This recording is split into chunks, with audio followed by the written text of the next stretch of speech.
Hello everyone, welcome to my channel maths unwind by Priyanka. आज हम शुरू करेंगे सेक्शन बी।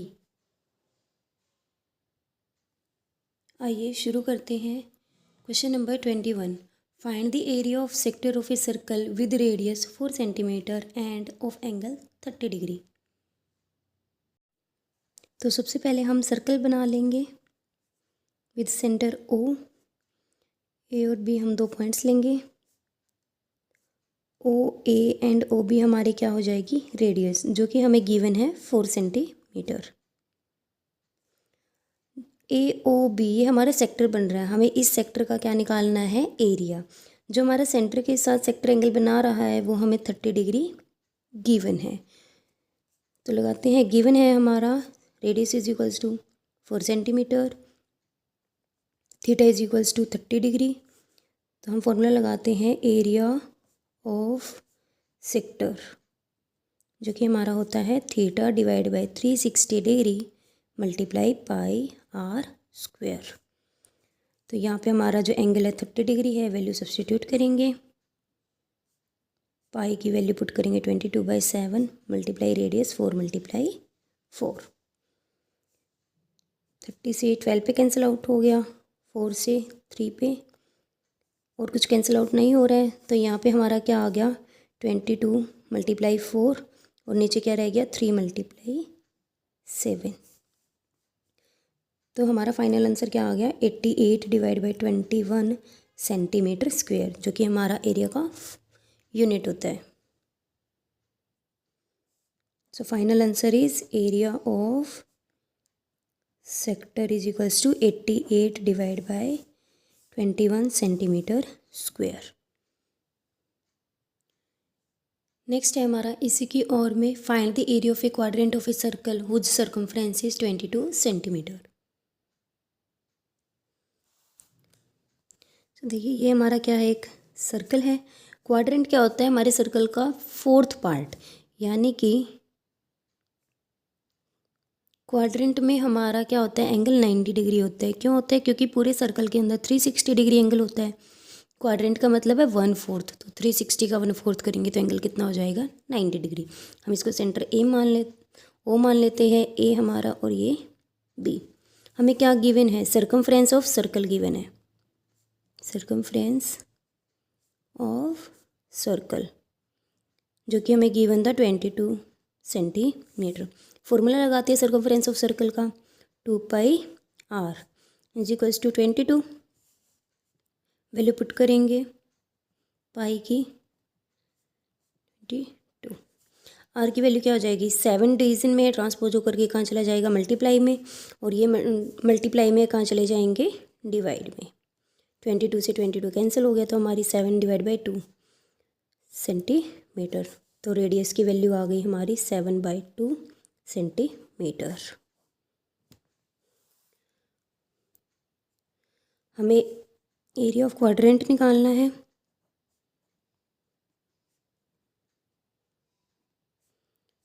एरिया क्या होता है हमारा, देखो क्वाड्रेंट जो हमारा ये एक सेक्टर की फॉर्म में है, सेक्टर की फॉर्म में है, तो यहाँ पे जो फॉर्मूला लगेगा सेक्टर वाला ही लगेगा, या that is theta divide by 360 degree multiply pi R square. Quadrant के अंदर हमारा जो थीटा होता है वो 90 डिग्री होता है। तो वैल्यू पुट करेंगे, 90 degree divide by 360 degree multiply 22/7, radius हमारी 7/2। आर स्क्वायर है तो 2 बार लिख देंगे मल्टीप्लाई में, कैंसिल करेंगे, 90 से 364 पे कैंसिल हो गया, 2 से 11 पे, 7 से 7 कैंसिल हो गया, तो हमारा क्या रह गया, 11 मल्टीप्लाई 7 और नीचे क्या रह गया 4 multiply 2, that is 77 divide by 8 centimetre square. तो हमारा फाइनल आंसर क्या बना, area of quadrant is 77 divide by 8 centimetre square. Paper के अंदर यूनिट्स लगाना मत भूलना। नेक्स्ट हमारा क्वेश्चन नंबर 22, जहाँ पे आपको लीनियर इक्वेशंस दी गई हैं दो, 2x + 3y is equals to 13, 5x - 4y is equals to -2। आइए सॉल्व करते हैं। इसको सॉल्व करने के 2 तरीके हैं, एक आपने सब्स्टिट्यूशन मेथड होता है और एक होता है एलिमिनेशन। आप चाहें तो आप कोई भी मेथड से कर सकते हैं। अगर यहाँ पे बाय सब्स्टिट्यूशन गिवन होता तो आपको उसी मेथड से करना होता, और अगर एलिमिनेशन देते तो एलिमिनेशन से करते। बट यहाँ पे इक्वेशन में कुछ भी ऐसा बोला नहीं हुआ है स्टेटमेंट के अंदर कि आपको कौन से मेथड से करना है, तो आपकी चॉइस है, आप दोनों में से कोई भी मेथड कर सकते हैं। आइए सॉल्व करते हैं क्वेश्चन नंबर 22 में जो इक्वेशन है इसको हम इक्वेशन नंबर 1 मान लेंगे और इसको हम इक्वेशन नंबर 2 मान लेंगे। सबसे पहले मैं आपको मेथड बताने जा रही हूँ सब्स्टिट्यूशन मेथड से कैसे करते हैं, और बाद में मैं एलिमिनेशन मेथड भी बताऊँगी। आपको दोनों में से जो ईजी लगे वो आप कर सकते हैं। 2x + 3y = 13, ये हमारी फ्रॉम इक्वेशन फर्स्ट आया, फ्रॉम 1। ठीक है, सो यहाँ से आपका क्या होगा, x की वैल्यू निकाल लीजिए आप। 2x = 13 पॉजिटिव है, ट्रांसपोज होकर के नेगेटिव हो जाएगा। x की वैल्यू क्या आ जाएगी, 13 - 3y, 2 मल्टीप्लाई में है, ट्रांसपोज होकर के डिवाइड में चला जाएगा। ये हमारी इक्वेशन नंबर 3 हो गई। हमेशा ध्यान रखना, जिस भी इक्वेशन से आप वैल्यू निकालेंगे आप उसमें पुट नहीं करेंगे, उससे दूसरे वाले में पुट करेंगे। जैसे कि जो मैंने x की वैल्यू निकाली है यहाँ पे फर्स्ट इक्वेशन से निकाली है, तो x की वैल्यू हम सेकेंड इक्वेशन में पुट करेंगे। पुट इक्वेशन 3 in 2, तो पुट करते हैं 5 bracket 13 - 3y divide by 2 -4y = -2। Multiply करते हैं, 13 5 = 65 प्लस माइनस -5 3 = 15 और y साथ में मल्टीप्लाई में है, डिवाइड बाई 2 -4y = -2। यहाँ पे हम क्या ले लेंगे, एलसीएम ले लेंगे। 65 - 15y, देखो 2 से 2 कैंसिल हो गया, 1 से मल्टीप्लाई करेंगे एज इट इज़ रहेगा, -1 से डिवाइड करेंगे 2 को 2 4 से करेंगे 8 = -2। हमने एलसीएम देखो इसके साथ नहीं लिया है, तो इसको आपको एलसीएम के साथ अभी नहीं लेना है। 65 - 15y - 8y, दोनों के साइन सेम है। जब भी सेम साइन हो आपके, चाहे दोनों प्लस हो या दोनों माइनस हो, आपको नंबर्स को तो हमेशा ऐड करना है, साइन आपका सेम रहता है। तो माइनस इसका मतलब साइन माइनस ही रहेगा, लेकिन दोनों सेम साइन है तो ऐड कर दो इनको, 23y। ये 2 आपका कहाँ है, डिवीज़न में है, ट्रांसपोज होकर के मल्टीप्लाई में चला जाएगा, दैट इज़ -4। 65 - 23y = -4, तो -23y = -4। 65 पॉजिटिव है, ट्रांसपोज होकर के नेगेटिव आ जाएगा।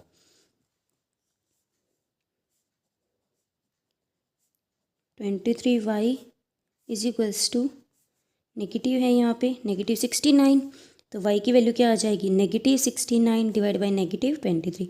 नेगेटिव से नेगेटिव कैंसिल आउट हो जाएगा, और 23 से 69 कितने पे गया, 3 पे, तो y की वैल्यू हमारी क्या आ गई, 3 आ गई। ये जो वैल्यू हमारी y की आई है, इसको हम इक्वेशन नंबर 3 में पुट कर देंगे, वहाँ से हमारी x की वैल्यू आ जाएगी। पुट इक्वेशन 4 in 3, तो x की वैल्यू क्या आ जाएगी, 13 - 3y था, y की वैल्यू पुट कर देंगे, divide by 2। 13 - 9 divide by 2 = 4 divide by 2, that is 2। तो y = 3 और x = 2, ये हमारा फाइनल आंसर हो गया। और ये जो हमने अभी किया, ये कौन से मेथड से किया है, सब्स्टिट्यूशन मेथड से। और दूसरा मेथड करेंगे हम एलिमिनेशन मेथड। आप दोनों में से कोई भी एक करके आ सकते हैं।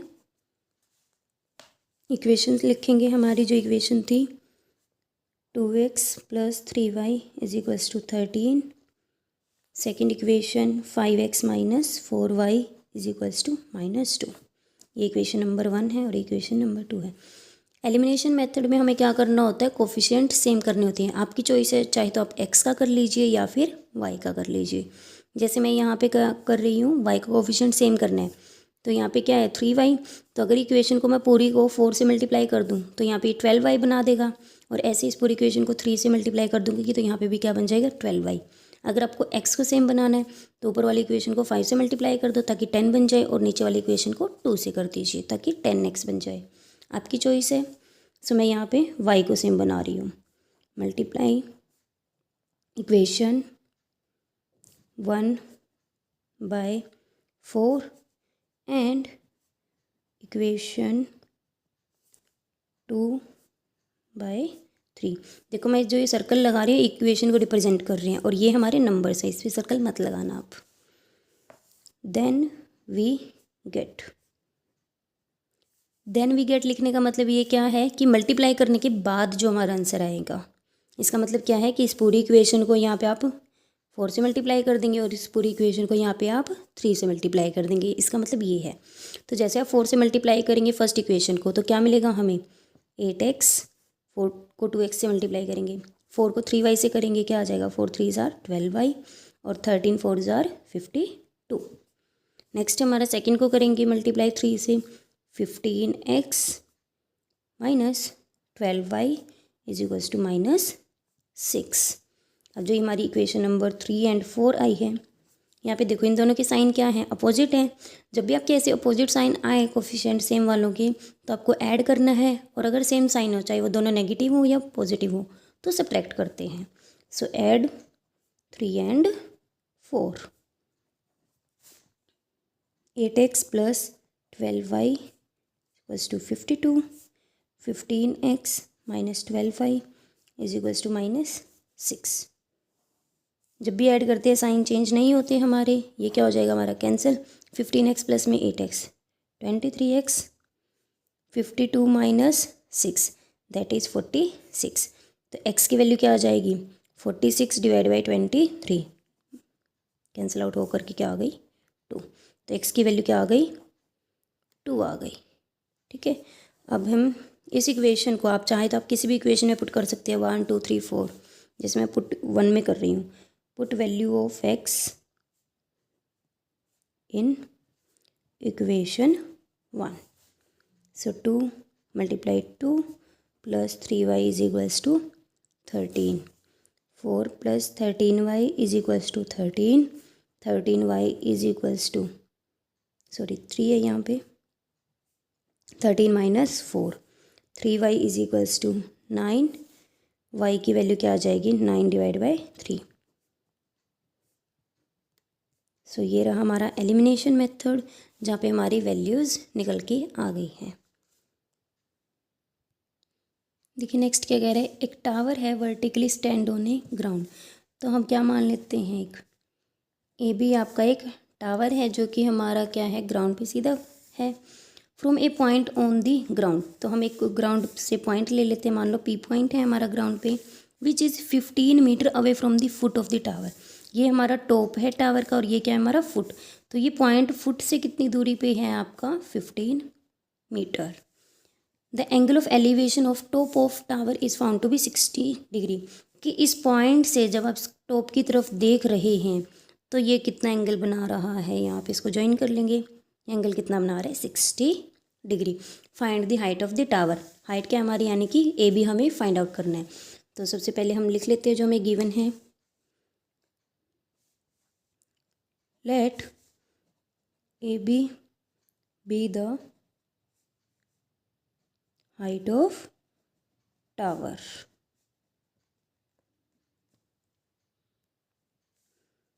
P be the point on ground, so that angle BPA is equals to 60 degree जो हमें गिवन है। और आपकी ए पी कितनी गिवन है आपको 15 मीटर। ठीक है, सो ए बी हाइट हमें निकालनी है।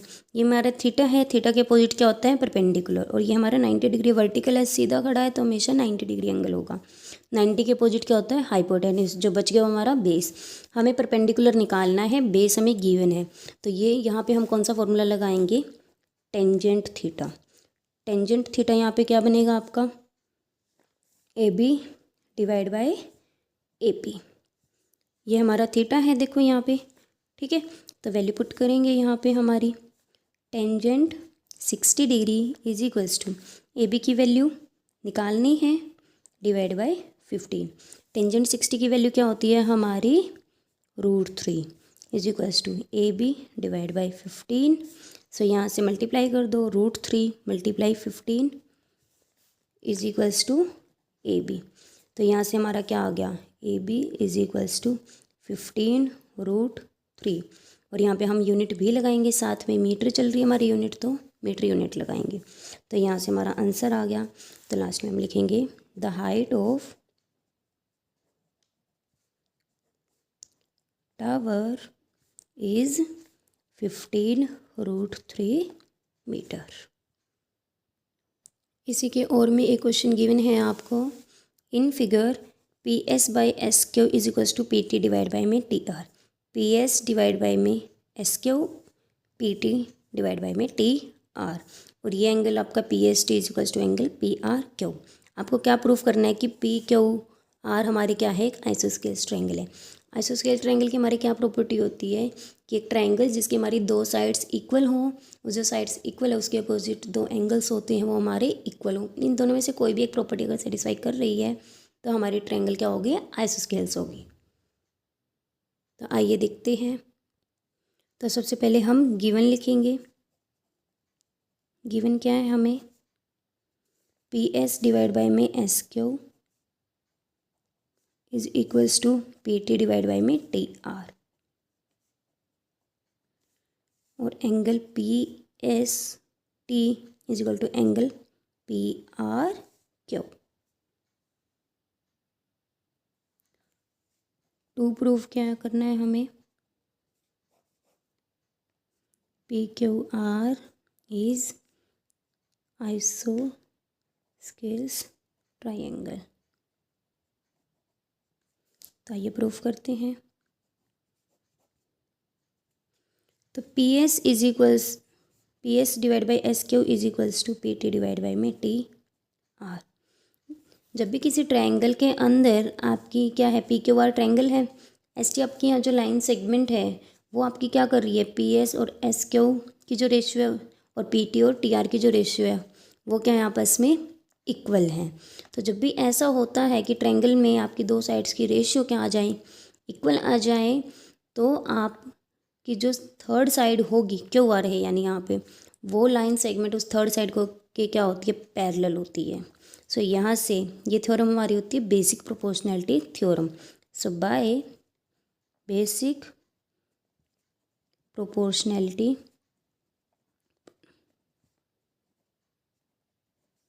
थ्योरम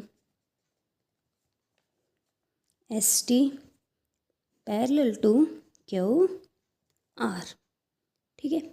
सो यहाँ से दिस इम्प्लाइज, इसके एंगल को नाम 1 और 2 दे लो, ये एंगल 3 मान लो, लेट कर लिया हमने, ये एंगल क्या है हमारा 3। सो जो अगर ये लाइन इसके पैरेलल हो गई तो यहाँ से एंगल 1 और 3 क्या हो जाएंगे, हमारे इक्वल हो जाएंगे। क्यों हो जाएंगे, corresponding angle.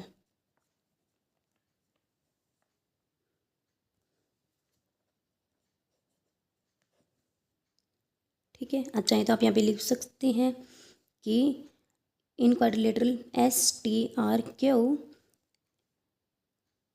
S Q is transversal, और ये जो दो लाइंस हैं हमारी ये ट्रांसवर्सल है। तो यहाँ पे जो ये एंगल्स बन रही है हमारे कॉरस्पॉन्डिंग एंगल है। पैरेलल लाइंस तो कॉरस्पॉन्डिंग एंगल्स क्या होंगे, आपस में इक्वल होंगे। अब यहाँ पे देखिए हमें गिवन था ये एंगल 1 और 2 इक्वल हैं आपस में, इसको हमने एंगल 1 नाम दिया और 2। तो यहाँ पे हम वैल्यू पुट कर देंगे, 1 की जगह क्या रख देंगे, एंगल 2। आप यहाँ पे लिख भी लीजिए चाहे, that is angle 1 is equals to angle 2, ये हमें गिवन था। सो यूजिंग गिवन, यहाँ पे हम रीज़न लिख देंगे यूजिंग गिवन। अब इन ट्राइंगल पी क्यू आर दो एंगल्स इक्वल हो गए हमारी। जब भी आपके दो एंगल्स इक्वल हो जाए, मैंने आपको बताया था, तो आपकी जो ट्राइंगल है वो क्या हो जाती है, आइसोस्केल्स हो जाती है। So in triangle P Q R angle 2 is equals to angle 3। So this implies triangle PQR is isosceles triangle. Hence proved. Last में ये लिखना मत भूलना, हमने प्रूफ किया है. नेक्स्ट क्वेश्चन है हमारा, the length of tangent from a point A at a distant 5 centimetre from the centre of a circle is 4 centimetre, find the radius. तो हमें क्या ले लेते हैं, सर्कल ले लेते हैं जिसका सेंटर है हमारा ओ. इन्होंने क्या कहा है, length of tangent from point A at a distance 5 centimetre from the centre, कि ए हमारा एक पॉइंट है आपका जो आपका सेंटर से कितनी दूरी पे है, 5 सेंटीमीटर. ठीक है. और जो लेंथ ऑफ टेंजेंट है इस पॉइंट से हमारा सर्कल पे टेंजेंट ड्रॉ हो गया. ठीक है. तो ये टेंजेंट जो ड्रॉ हुआ है ये आपको कितना गिवन है, यहाँ पे पॉइंट ऑफ कॉन्टैक्ट, इसका नाम दे लेंगे हम बी. तो यहाँ पे आपको जो गिवन है टेंजेंट की लेंथ वो कितनी गिवन है, 4 centimetre. Find the radius. Radius के लिए हम इसको क्या कर लेंगे, ज्वाइन कर लेंगे. So join O B. तो ये हमारा 4 सेंटीमीटर हो गया. हमें ओ बी रेडियस हमें क्या करनी है, फाइंड आउट करनी है. सो लेट कर लेंगे A B length of tangent, that is क्या गिवन है आपको, 4 सेंटीमीटर. ठीक है. तो ओ हमारा क्या है, सेंटर है. तो रेडियस क्या हुई हमारी सर्कल की, radius of circle is O B. इसको हम लेट कर लेंगे आर. ठीक है. ए वी नो दैट जो रेडियस ऑफ सर्कल होती है, पॉइंट ऑफ कॉन्टैक्ट पे जो टेंजेंट होता है, यहाँ पे पॉइंट ऑफ कॉन्टैक्ट पे एंगल कितना बनाती है, 90 डिग्री. दैट इज़ रेडियस हमारी क्या होती है, perpendicular. That radius of circle is perpendicular to the tangent drawn on circle through point of contact.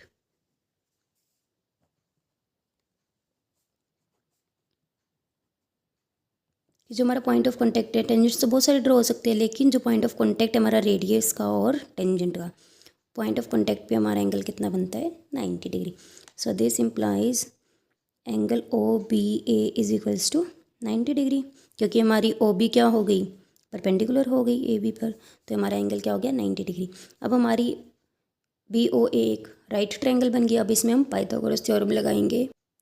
This implies triangle A O B is right triangle by Pythagoras theorem.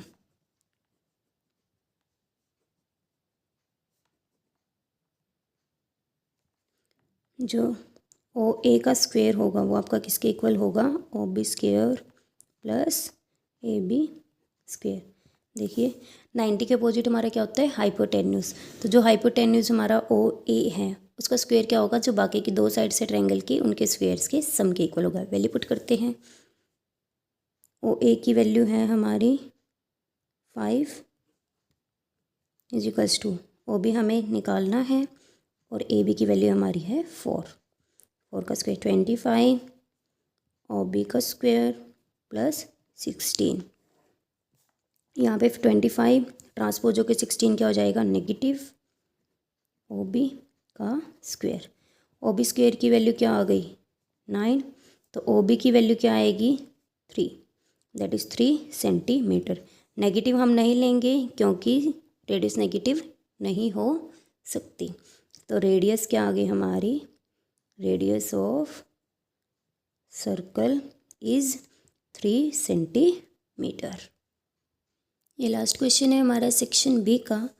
2 tangent square 45 degree plus cos square 30 degree minus sine square 60 degree. तो value put करेंगे. Tangent की value 45 पे कितनी होती है, 1. तो 1 का square plus cos 30 की वैल्यू होती है √3/2. स्क्वायर करेंगे माइनस √3/2 स्क्वायर करेंगे. 1 का स्क्वायर क्या होता है, 1. प्लस √3 का स्क्वायर 3 और 2 का स्क्वायर 4। देखिए 3/4 पॉजिटिव और 3/4 नेगेटिव, तो ये क्या हो जाएगा हमारा कैंसिल। तो आंसर क्या रह गया हमारा 2। तो यहाँ पे हमारा सेक्शन 1 कंप्लीट होता है। जो हमारा सेक्शन बी है कंप्लीट हो गया। अब हमारा सेक्शन सी जो कि हम कल करेंगे। Section A and B complete हो चुका है। सेक्शन ए प्रीवियस पार्ट्स में आप देख सकते हैं, वहाँ पे अच्छी डिटेल में आपको वीडियो में बताया गया है कि कैसे क्वेश्चंस को सॉल्व किया जाता है। Thank you for watching. आपकी कोई भी क्वेरी हो आप मुझसे कमेंट में पूछ सकते हैं। Like, subscribe and share, and please press the bell icon so that you can get the notification. Thank you everyone.